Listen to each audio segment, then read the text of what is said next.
Meus queridos amigos, companheiros de ideal espírita, prezados internautas que nos acompanham pelas redes sociais do SEAC, bom dia.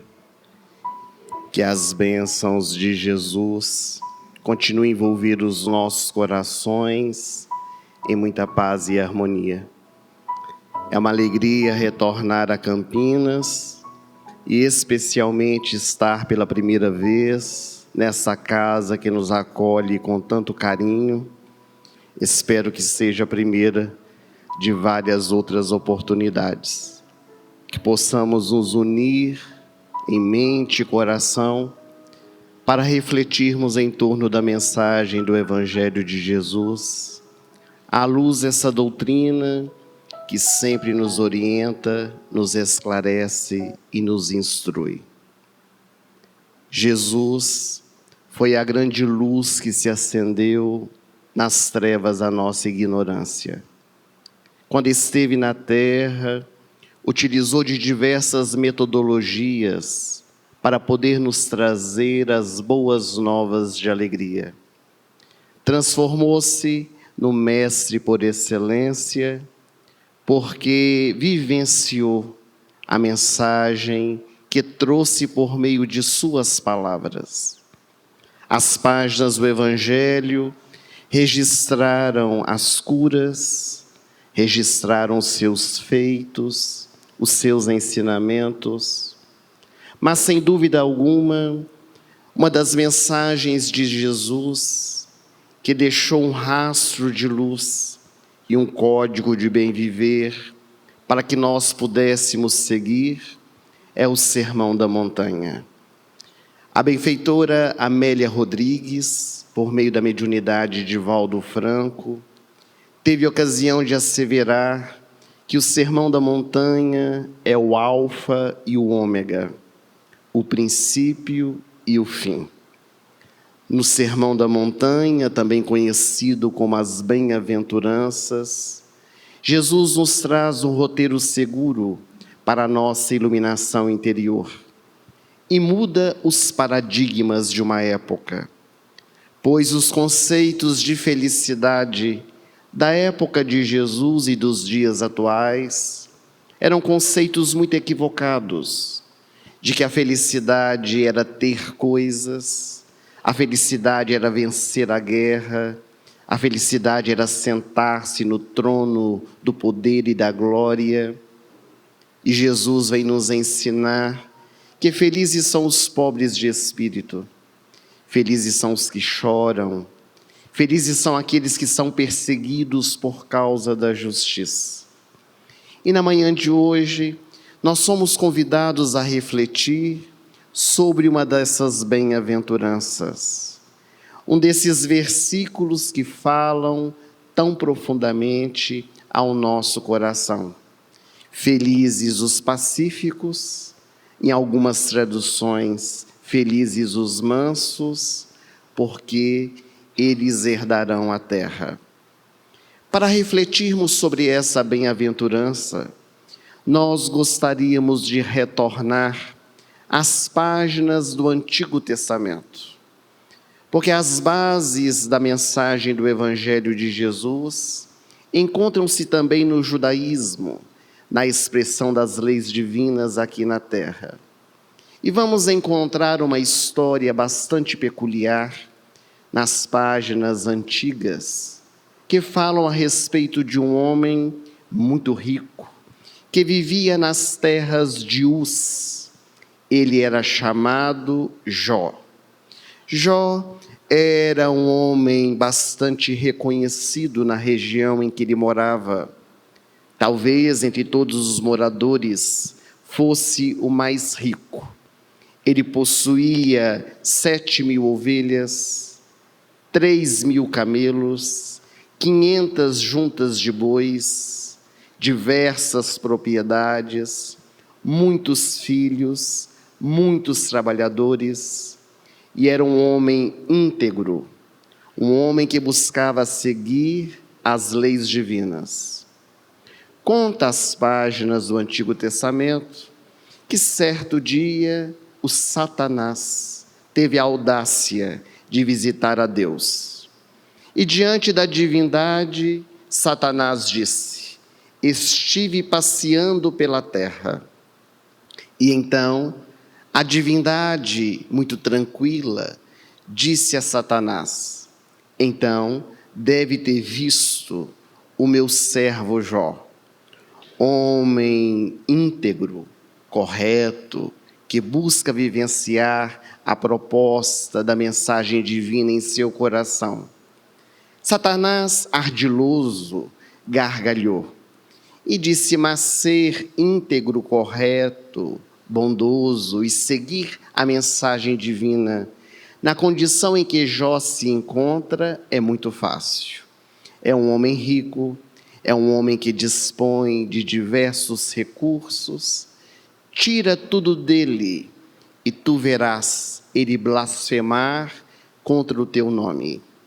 E Satanás saiu da presença de Deus. A divindade refletiu sobre o que havia dito Satanás, e certo dia estava Jó logo nas primeiras horas da manhã, dentro de sua residência, quando ele escutou alguém lhe chamar insistentemente do lado de fora. Ao chegar na varanda que circundeava a sua rica residência, ele se deparou com um servo que se encontrava um tanto quanto desesperado. E o servo disse: meu amo, trago-te más notícias. Os bois e jumentas que estavam sendo pastoreados acabaram de ser mortos. Todos os animais morreram a fio de espada por diversos bandoleiros que por aqui passaram. Mataram também os seus servos e somente eu restei para lhe trazer a notícia. Jó escutou aquela informação trazida pelo seu servo, e antes que ele pudesse abrir a boca para dizer qualquer coisa, ele visualizou pela estrada alguém que vinha correndo, esbaforido. Era o segundo trabalhador, que chegando assustado, disse: meu amo, trago-te más notícias. Preciso lhe dizer e não sei como lhe dar essa informação. As ovelhas estavam sendo cuidadas pelos pastores e de repente ninguém sabe como ou porquê do céu caiu um fogo que se alastrou por todo o campo, matando a todas as ovelhas e também aos pastores que delas cuidavam. Somente eu restei para lhe trazer a notícia. Diante dos dois servos, Jó abaixou a sua cabeça, pôs-se a refletir, e quando ele menos esperou, o terceiro servo chegou e disse: meu amado Jó, prepara-te, tenho más notícias. Porque por aqui passaram alguns ladrões e acabaram de roubar todos os seus camelos.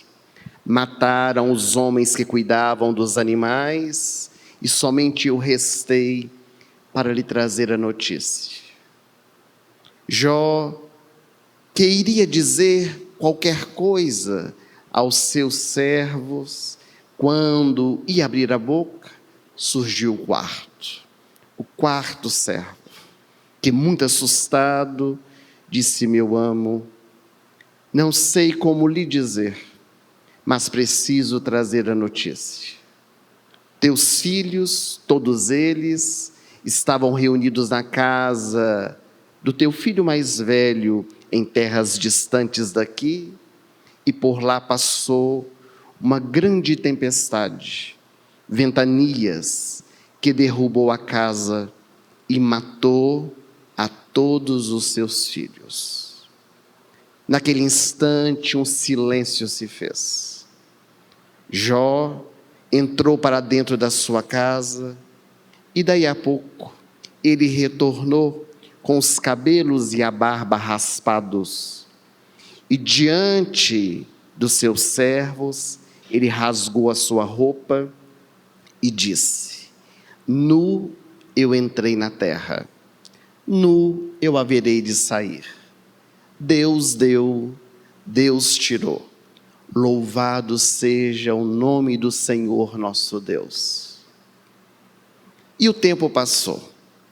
Satanás voltou à terra, visitar os filhos de Deus. E foi à presença da divindade. E então o pai disse ao filho decaído: viste, fiz exatamente como disseste, e lá está o meu servo Jó, servo fiel, buscando seguir as tradições da minha mensagem. Satanás gargalhou e disse: mas tirar as coisas materiais, tirar os filhos, é muito fácil. Quero ver tirar a saúde dele, e ele blasfemará contra o Senhor. No dia seguinte, Jó amanheceu coberto de feridas, desde a cabeça até a planta dos pés. Do lado de fora da casa, assentado no chão com um caco de telha, Jó raspava suas feridas. A esposa, quando viu aquela cena, disse ao marido: Jó, blasfema de Deus e morre. E Jó, olhando para a esposa, disse: cala-te, tu não sabes o que dizes. Falas como se fosse uma doida. Palavras textuais do Antigo Testamento. Deus deu, Deus tirou. Louvado seja o nome do Senhor nosso Deus. E passado o tempo, Jó conquistou tudo de novo.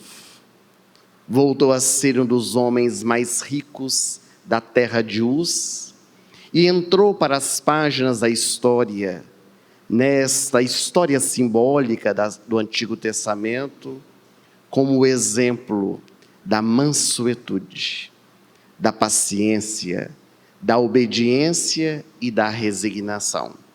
Muito embora ele seja utilizado de maneira pejorativa por todos nós. Porque quando nós vemos uma pessoa muito paciente, nós dizemos: eu não tenho essa paciência de Jó, como se fosse algo negativo, numa virtude que precisa ser solidificada no nosso coração. É preciso nós meditarmos sobre a proposta de Jesus nas páginas do seu Evangelho, quando nos convida a ser mansos, pacíficos, brandos e afáveis. Nestes dias de grande tumulto, de correrias, de ansiedades que todos nós vivemos. Allan Kardec, o nosso codificador, em O Evangelho segundo o Espiritismo, especialmente no capítulo 9, ele se dedica ao estudo dessa bem-aventurança, trazendo-nos, orientado pelo Espírito de verdade, diversas mensagens que esclarecem a bem-aventurança, falando-nos a respeito da obediência, da resignação, da afabilidade, da doçura, da cólera, convidando-nos a refletir sobre os sentimentos despertos no nosso coração, no nosso cotidiano. O Espírito Lázaro, em especial, no item 8, fala-nos a respeito da obediência e da resignação. Muitos de nós confundimos o que seja a vivência dessas duas virtudes. Muitos acreditam que a obediência é um estado de passividade, de aceitar tudo que nos é solicitado, tudo que nos é pedido, fazendo exatamente como foi solicitado, mesmo que isso vá contra aos nossos preceitos morais. Outros também têm uma visão equivocada da resignação, achando que a resignação é deixar as coisas acontecerem como está no nosso destino, porque Deus quer que seja assim. e deixamos a vida nos levar. Os benfeitores, eles ressignificam esses conceitos, dizendo-nos que a obediência é o consentimento da razão e a resignação é o consentimento do coração. Se nós consultarmos o dicionário da língua portuguesa, nós vamos encontrar que consentir é acatar, é concordar, é estar em harmonia com alguma coisa. Quando Lázaro nos diz que a obediência é o consentimento da razão, ele está nos falando que devemos obedecer às leis estabelecidas, mas que essa obediência ela seja racional. Não uma obediência cega, sem análises, transferindo responsabilidades para outros, quando na verdade a responsabilidade está em nossas mãos. É preciso sempre avaliar aquilo que nos é solicitado.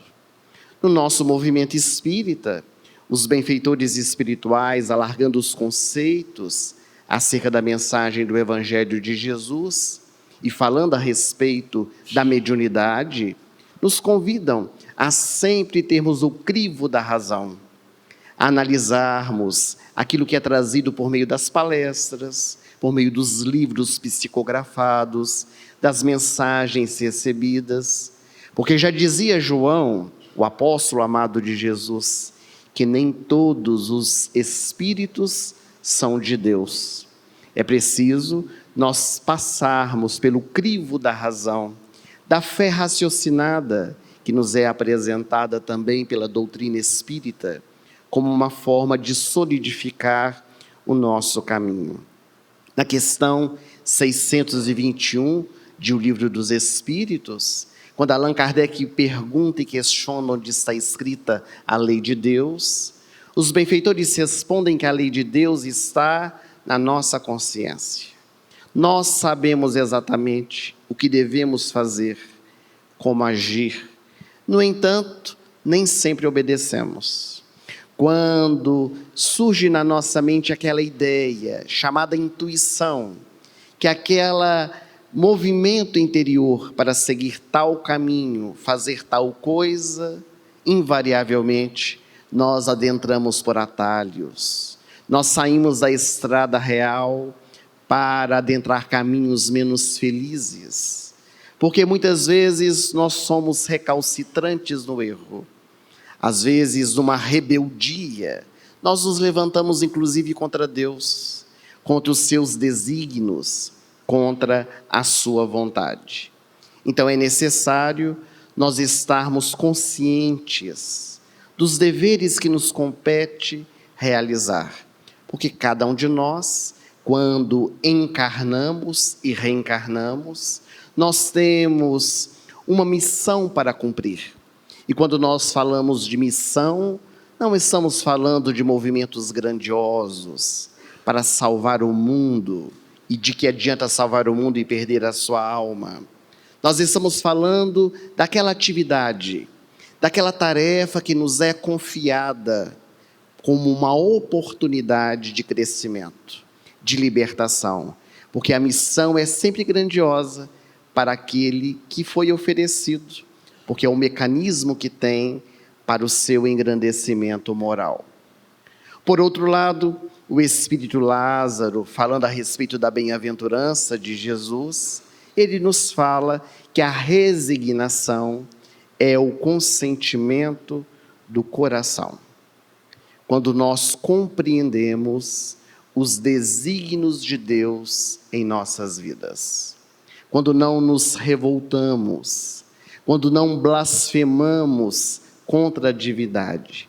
E da mesma forma que obedecer não deve ser um ato cego, ser resignado também não significa cruzar os braços, deixando que as coisas aconteçam, deixando que a vida possa nos levar. Aliás, até uma música popular brasileira que canta: deixa a vida me levar, vida leva eu. Para onde o vento assoprar, nós somos levados. De certo que as experiências batem à nossa porta. Muitas vezes, experiências desafiadoras. Mas isso não significa que nós precisamos ficar de braços cruzados. Que nós tenhamos que vivenciar aquela experiência em silêncio, sem transformar, sem desejar sair daquela condição. Estamos desempregados? Vamos procurar emprego. Vamos procurar uma empresa de recolocação profissional, distribuir os nossos currículos para podermos alcançar um meio de sobrevivência. Afinal de contas, o nosso emprego é que nos dá condições de vivermos aqui na terra. Temos problemas afetivos, de convivência com a família. De nada adianta reclamar, de nada adianta apontar os erros daqueles que convivem conosco, se nós não nos movimentarmos para poder resolver aquela situação, sair daquela condição. Porque, do contrário, nós assumiremos uma atitude passiva, quando a proposta do Evangelho é que nós tenhamos a ação. Levantemo-nos para sair da condição em que nós nos encontramos para uma melhor. Por isso, os benfeitores espirituais sempre fazem despertar na intimidade do nosso coração a coragem do enfrentamento das vicissitudes, que Deus não coloca fardos pesados em ombros fracos.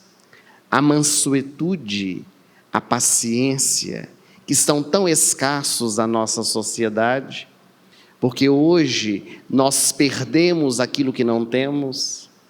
Quão comum é nós dizermos essa frase: fulano de tal foi capaz de tirar a minha paciência. Ora, se tirou, é porque não possuía. Ninguém pode perder aquilo que já conquistou. É também Amélia Rodrigues, pela mediunidade de Valdo Franco, que conta a passagem evangélica da mulher adúltera, desdobrando as páginas do Evangelho, que depois do episódio em que Jesus dá a ela uma segunda oportunidade, a mulher adúltera vai visitar Jesus na casa em que ele estava hospedado, naquele mesmo dia, à noite. E quando ela chega à porta da residência, ela vê Jesus assentado dentro da sala, ela diz assim: Senhor, desculpe-me de estar aqui tirando a sua paz. E Jesus olhou para ela e disse: ninguém pode me tirar aquilo que eu já conquistei.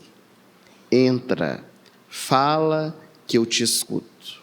Então, os valores da nossa alma, quando são conquistados, nós não perdemos. Nós continuamos vivenciando, porque afinal de contas é a experiência que prova se nós já conquistamos ou não aquela virtude. Como é que nós vamos saber se conseguimos perdoar alguém, se ninguém nos ofende, se ninguém nos magoa? Como é que nós vamos saber se temos paciência, se não há pessoas, situações ao nosso derredor que possam nos convidar ao desequilíbrio, para que nós mantemos o equilíbrio e possamos provar que somos pacientes? Eu tenho certeza que aqui em Campinas ninguém é impaciente. Todos são muito mansos, pacíficos. Mas o nosso dia a dia, quantas experiências fazem com que nós percamos aquilo que nós achamos que já possuímos. Desde situações corriqueiras, passageiras. Por exemplo, Campinas, sendo uma cidade muito grande, naturalmente o trânsito também é congestionado. E quando nós saímos do nosso trabalho, na hora do rush, e pegamos aquele trânsito que demora 30, 40, 50 minutos para chegar ao nosso destino, quantas vezes nós perdemos o equilíbrio? Quantas vezes nós xingamos a terceira e quarta geração do motorista que está à nossa frente, por causa que ele não anda, porque ele fechou o trânsito. E nós vamos, às vezes, nos desestruturando por situações tão banais. Porque numa cidade grande como Campinas é natural o trânsito congestionado. E da mesma forma que nós queremos chegar ao nosso destino, o outro também deseja, porque ele também tem os seus objetivos. Quando na intimidade do nosso lar, vejamos como nós somos. No passado, muitos de nós que estamos aqui com certeza vivenciamos isso. Para poder pagar uma conta, nós precisávamos enfrentar a fila do banco.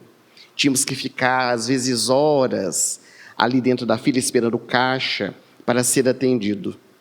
Hoje nós temos a facilidade da internet. No nosso aparelho celular, nós temos o aplicativo do banco para poder pagar as contas, as transferências.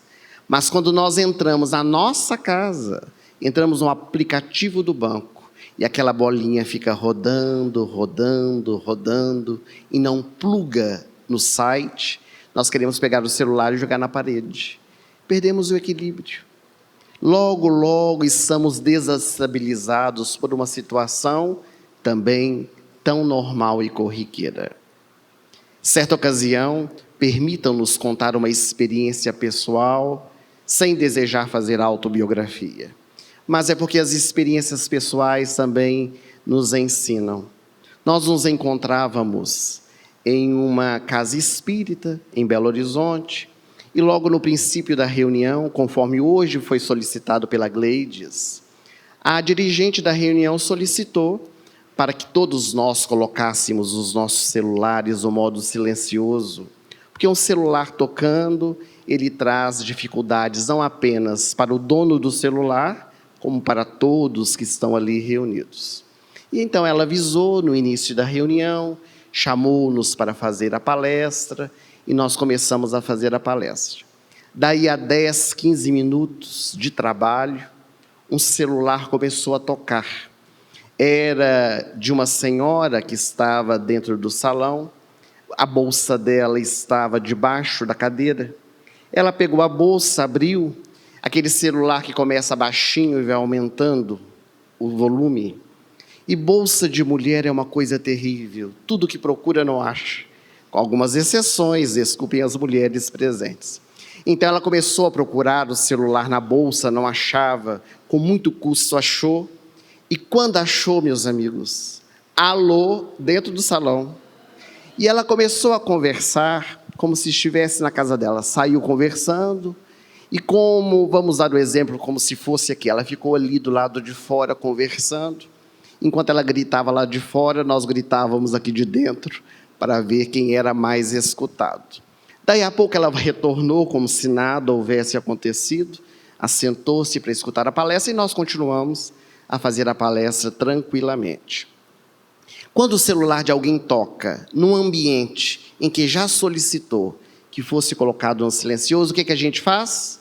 Olha o celular para ver se está ou não no silencioso como foi pedido. Mas continuamos a fazer a palestra e daí a pouco o segundo celular começou a tocar. Era de um senhor, estava no bolso, ele custou tirar o celular do bolso, tirou, deu end, desligou, não sei o que fez, só sei que parou de tocar. E isso causou mais desconforto em todas as pessoas presentes, também no orador, porque o orador também fica incomodado quando o celular toca. O fato é que continuamos a palestra. Meus amigos, quando estava quase ao final do trabalho, que é aquele momento em que a gente traz uma mensagem, às vezes uma história, para fechar todo o raciocínio, o terceiro celular começou a tocar. Era muito celular para uma noite só. Nós começamos a falar, a contar a história e o celular tocando. Uma música muito conhecida, música alta, foi aumentando, aumentando. De repente, era o meu celular que estava na cadeira à frente. Porque às vezes nós, oradores, também somos indisciplinados, também temos as nossas experiências equivocadas.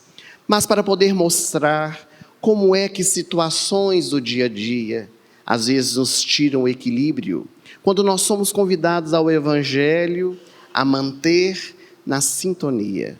embora as dificuldades ao nosso derredor.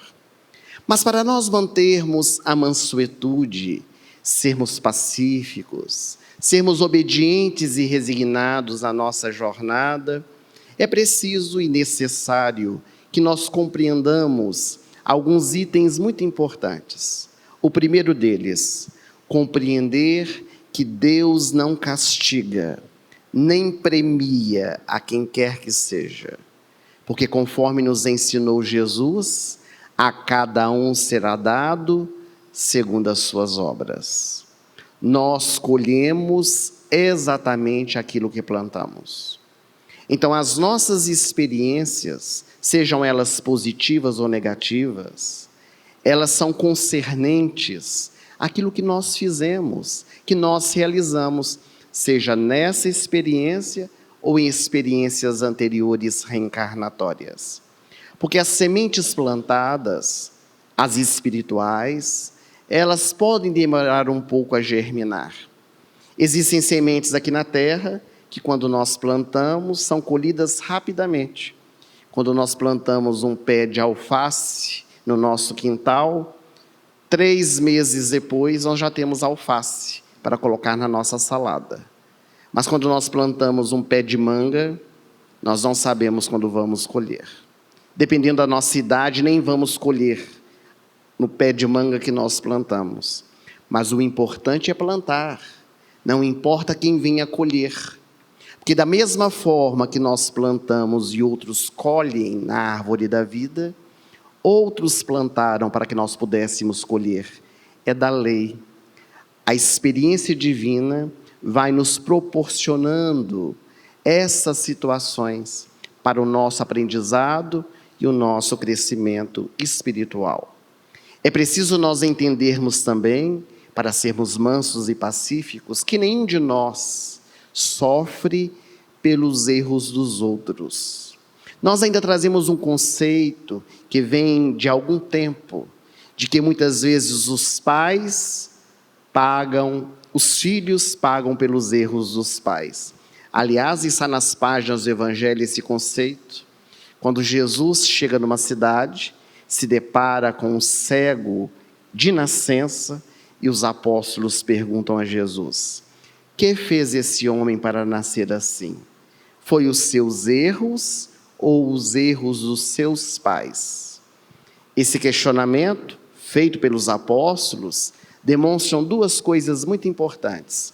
A primeira, que eles acreditavam na reencarnação. Porque como é que o cego de nascença podia ter errado se ele já nasceu cego? Isso quer dizer que a sua cegueira, na concepção deles, podia ser o erro da má utilização dos olhos em existência passada. Mas eles tinham também, os judeus, essa visão equivocada de que os filhos pagam pelos erros dos pais.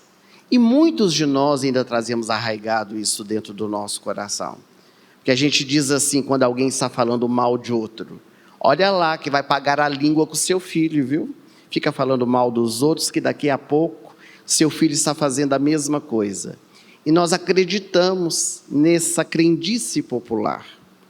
É claro que a divindade se aproveita de todas as circunstâncias. Nós estamos no lugar certo, com as pessoas certas, na hora exata. Somos unidos no instituto familiar, de acordo com a nossa necessidade de aprendizado, mas ninguém passará por uma experiência que não tenha condições de suportar e que não esteja na sua contabilidade divina. Porque senão Deus seria injusto nós respondermos pelas atitudes que outros cometeram. É claro que existem as influências por meio da educação, do meio social em que nós vivemos, mas sempre a escolha última é do indivíduo, porque nós temos a liberdade de escolher. O conhecimento da reencarnação, que nos proporciona a doutrina espírita, numa visão muito mais profunda, nos faz vivenciar as experiências de uma forma diferente. Não é aplaudir o sofrimento, mas é vê-lo com outros olhos, sem perder o equilíbrio, mantendo-se pacífico, manso, diante das experiências. Jesus, o príncipe da paz, foi violentado, foi levado ao madeiro da cruz, e como um cordeiro que vai ao abatedouro, Jesus caminhou pelas ruas de Jerusalém, carregando a sua cruz sobre os ombros, carregou a sua cruz para nos ensinar a carregar a nossa. Não blasfemou, não se revoltou contra Deus e nem contra o mundo. Aliás, nos deu uma mensagem muito profunda, que é a mensagem do perdão. Porque de braços abertos na cruz, no estertor da morte, Jesus diz: Pai, perdoa-lhes, porque eles não sabem o que fazem. Então Jesus, para nós, é o grande exemplo de que é possível viver a mansuetude no nosso dia a dia. As provas pelas quais nós passamos, elas têm o objetivo de exercitar a nossa inteligência, a nossa capacidade de resiliência, a forma com que nós lidamos com as experiências faz toda a diferença no nosso cotidiano. Porque a dor pode ficar mais doída quando a nossa mente se fecha naquela dor, quando nós não conseguimos enxergar as janelas abertas de alegria e ficamos apenas debruçados na janela da tristeza. É como aquela famosa história, que acredito que todos nós já conheçamos, do lençol branco e o pontinho negro. Fechamos no ponto negro e esquecemos de tantas possibilidades positivas que a vida nos oferece. Os desafios estão por todos os lados. A todo instante, na convivência diária, porque lidamos com individualidades, nós somos convidados a despertar valores no nosso coração. Com o companheiro, a companheira difícil na intimidade doméstica, com muitas vezes o chefe atrabiliário, os colegas de trabalho difíceis. No nosso ambiente religioso, porque também dentro da casa espírita, nós enfrentamos dificuldades, porque nós não somos perfeitos. Cada um de nós temos as nossas dificuldades interiores, que trazemos também para o ambiente da casa espírita, do movimento espírita. E é preciso nós aprendermos a lidar com as diferenças, a respeitar as pessoas como elas são, desenvolvendo no nosso coração as qualidades e virtudes. Porque nenhum de nós podemos modificar a quem quer que seja. O nosso compromisso de mudança sempre é conosco mesmo. Por isso, os benfeitores espirituais, eles nos convidam a fazer um caminho interior, para que nós possamos encontrar o caminho da felicidade. Kardec, na questão tão conhecida por todos nós, 919, ele questiona aos benfeitores qual seria o caminho para nós encontrarmos a felicidade. E os imortais respondem: um sábio da antiguidade já vos disse, conhece-te a ti mesmo.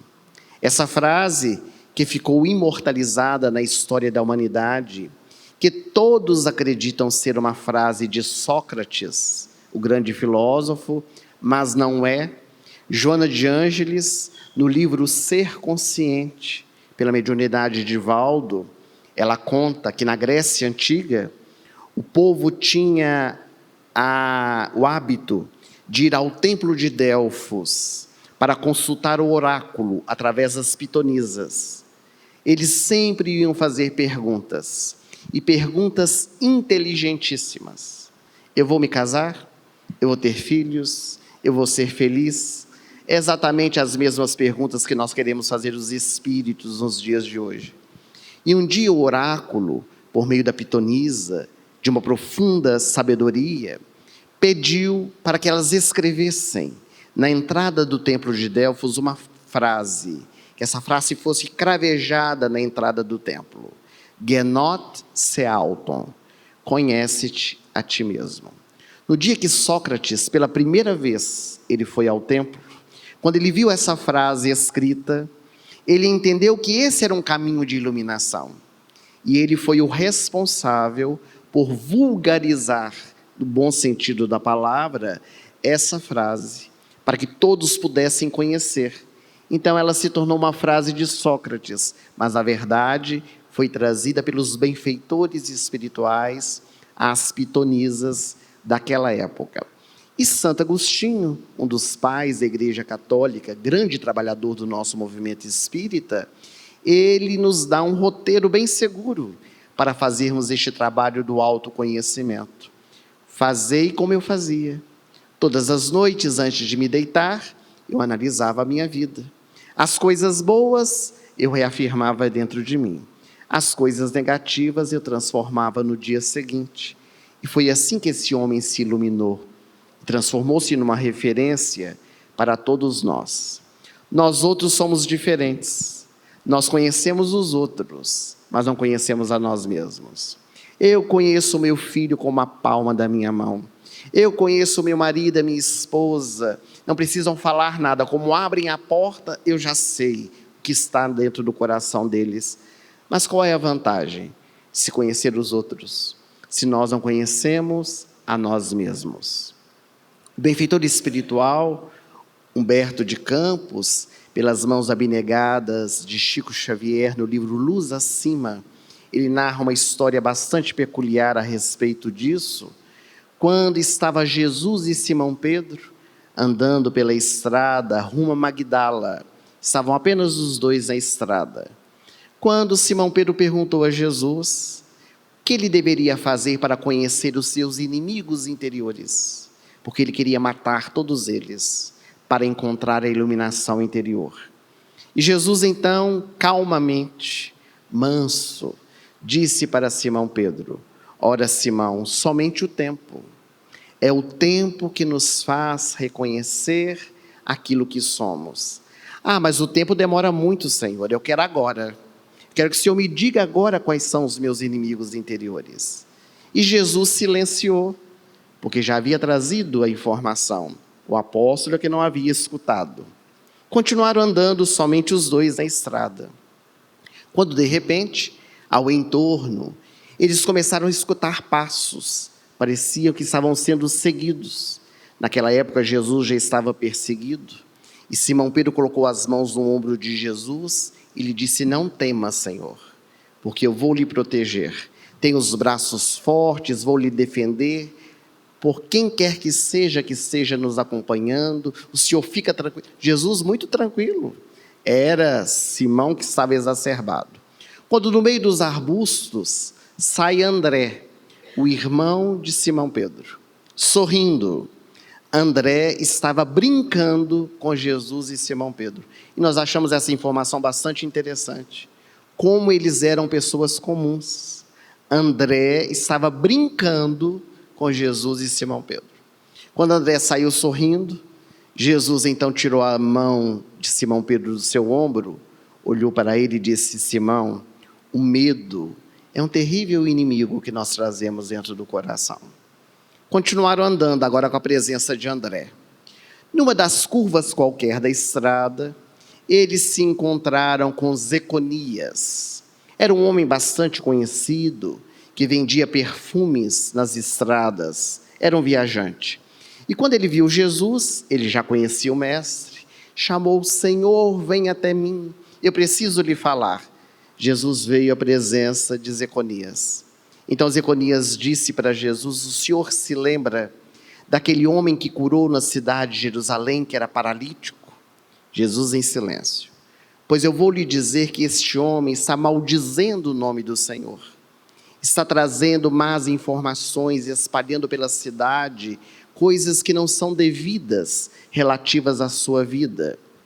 Jesus tranquilo e Simão Pedro: ah, Simão Pedro, eu te falei, Senhor, para não curar aquele homem, mas o Senhor não escuta ninguém. Agora está vendo o que está acontecendo, o homem curado falando mal do Senhor. Jesus olhou para ele, nada disse, porque o bom educador sabe o momento exato de educar. Quando eles saíram e pegaram a estrada novamente, Jesus disse para o seu apóstolo: a cólera, meu filho, é um grande inimigo que nós trazemos dentro do coração. Continuaram caminhando, agora era quase a hora do almoço, o sol escaldante. Jesus parou na hospedaria de Aminadab para almoçar, porque Jesus almoçava, viu? Muita gente acha que não, mas Jesus era um homem comum, encarnado na terra. Almoçava, tinha necessidades fisiológicas, dormia, descansava, orava. Então Jesus parou na hospedaria para poder almoçar junto com seus apóstolos, André e Simão Pedro. Já estava cheia a hospedaria, a hora do almoço. Eles se assentaram numa mesa comprida de madeira, começaram a almoçar, haviam outros viajantes, e os homens começaram a conversar entre si, falando mal do Império Romano, falando mal dos impostos que pagavam, porque desde aquela época já se reclamava dos impostos pagos, e eles reclamando. E Simão Pedro logo entrou na conversa, dizendo que era pescador, homem pobre, que tinha que pagar cada vez mais para o Império Romano, e se altercou e falou. Jesus em silêncio, não disse nada. Quando terminou aquele encontro, eles saíram da hospedaria, pegaram estrada de novo. Quando estavam na estrada, Jesus disse a Simão Pedro: posso lhe fazer uma pergunta? Claro que sim, Senhor, pergunta o que quiser. Por acaso você já esteve em Roma? Simão Pedro arregalou os olhos e disse: que é isso, Senhor? Sou um homem muito simples, agora que estou viajando aqui por Israel com o Senhor, não conheço Roma. Por quê? Porque você falava com tanta propriedade do imperador, que eu achei que você fosse amigo dele. Simão Pedro assustou-se. A maledicência, meu filho, é um grande inimigo que nós trazemos dentro do coração. Simão Pedro caiu em si, começou a chorar, porque Simão também era uma alma sensível. Ele era turrão, falava sem pensar, depois chorava amargamente.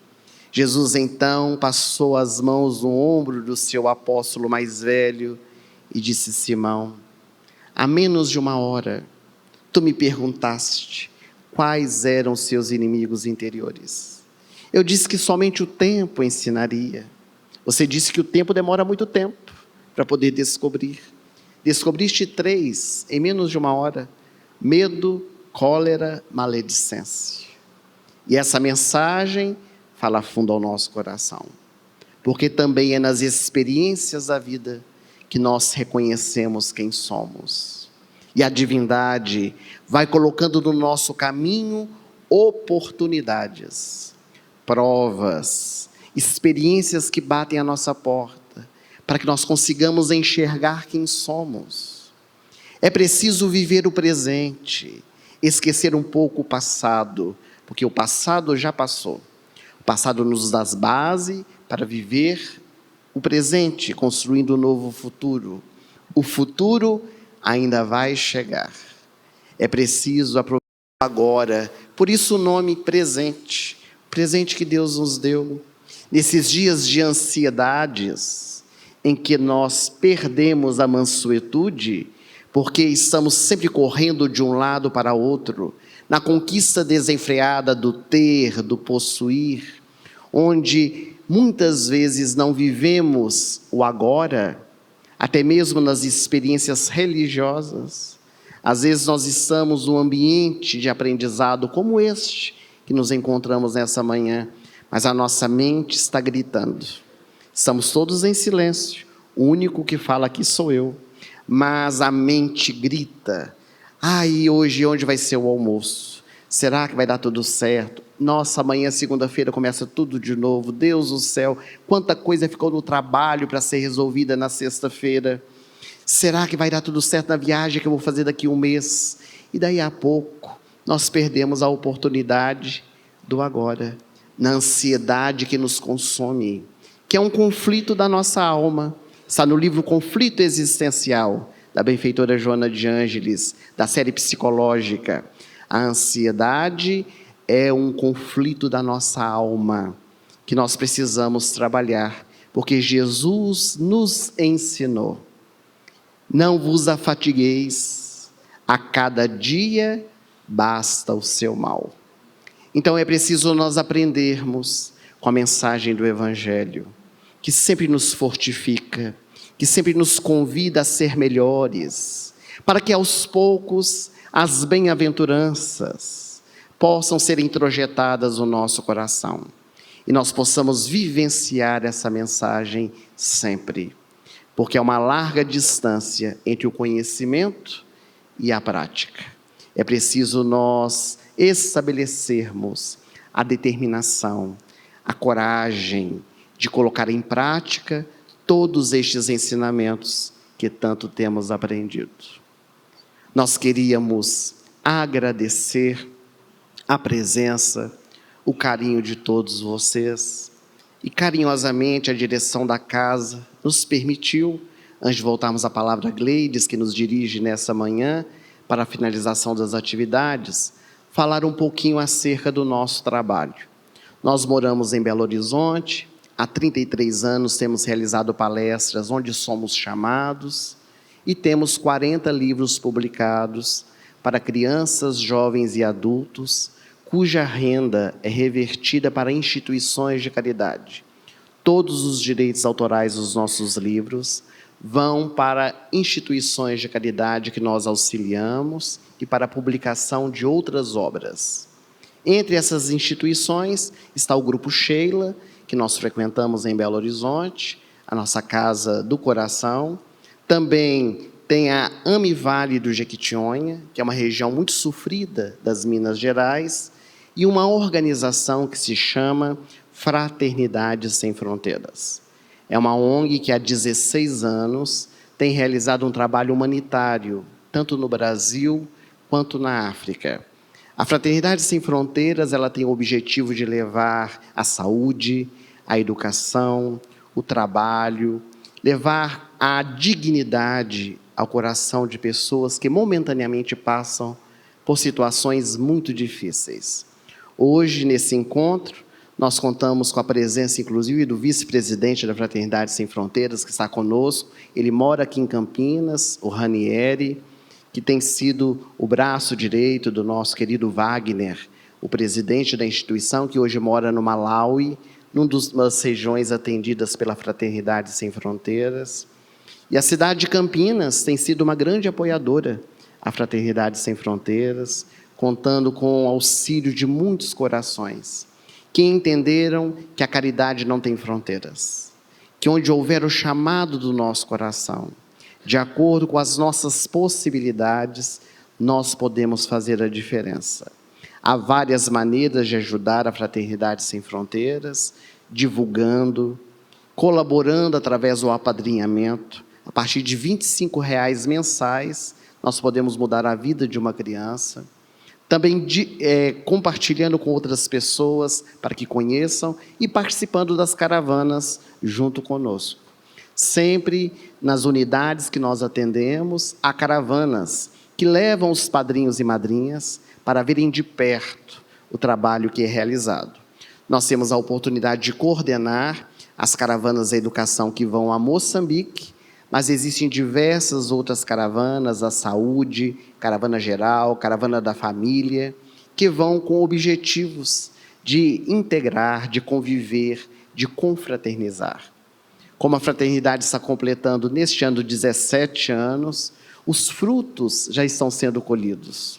Hoje nós temos jovens que foram acolhidos pela Fraternidade Sem Fronteiras e que estão estudando, estão fazendo o 2º grau, estão na faculdade, inclusive um deles está morando aqui em Campinas, com o nosso querido Ranieri, fazendo a faculdade de Educação Física.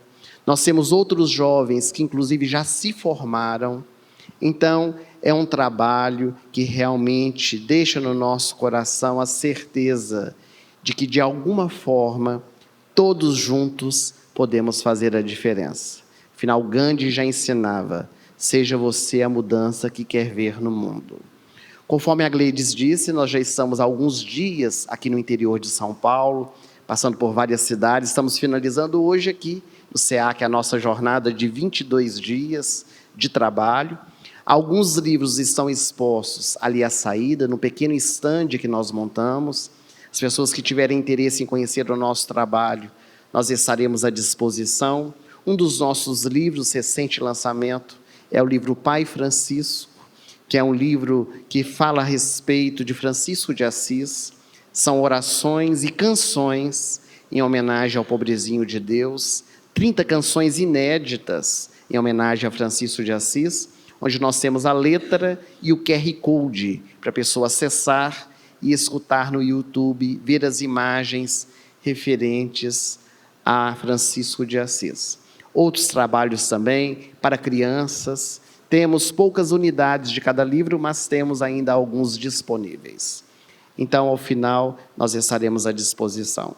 A nossa gratidão, mais uma vez, pela atenção de todos, a vocês que nos acolheram com tanto carinho nessa casa, aos nossos internautas que nos acompanham, e tenhamos um excelente final de domingo, uma excelente semana e um até breve, se Deus quiser. Muito obrigado.